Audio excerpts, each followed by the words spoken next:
আমরা যখন নিজেদের বিচার করতে বসি, তখন সাধারণত ২ টা চরম অবস্থার মধ্যে আটকে পড়ি। একদিকে আছে অন্ধ পজিটিভিটি, যেখানে আমরা কোনোভাবেই নিজেদের ভুল দেখতে চাই না। আমরা নিজেদের বোঝাই যে যা হচ্ছে সব ঠিক আছে।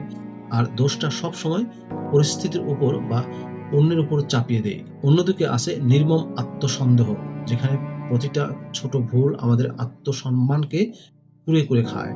এই ২ অবস্থার কোনোটাই আপনাকে সামনের দিকে এগিয়ে নেয় না। ধরুন আপনি সবসময় নিজেকে বলেন যে আপনি যেমন আছেন তেমনই শ্রেষ্ঠ এবং আপনার কোনো পরিবর্তনের প্রয়োজন নেই। এই চিন্তাটা শুনতে সাময়িক শান্তির মনে হলেও ধীরে এটা আপনাকে স্থবির করে দেয়। কারণ উন্নতির জন্য ১ম শর্তই হলো নিজের সীমাবদ্ধতাগুলোকে সাহসের সাথে স্বীকার করা। আবার এর বিপরীত চিত্রটিও অনেক ভয়ংকর।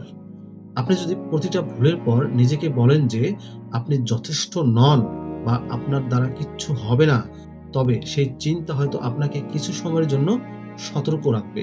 কিন্তু দীর্ঘমেয়াদে এটা আপনার ভেতরের লুকিয়ে থাকা আত্মবিশ্বাসকে পুরোপুরি নিঃশেষ করে দেবে। এই যে অন্ধ বিশ্বাস আর নির্মম সন্দেহের মাঝখানে একটা সুস্থ ভারসাম্য দরকার। সেই ভারসাম্যটি হলো গঠনমূলক আত্মসমালোচনা।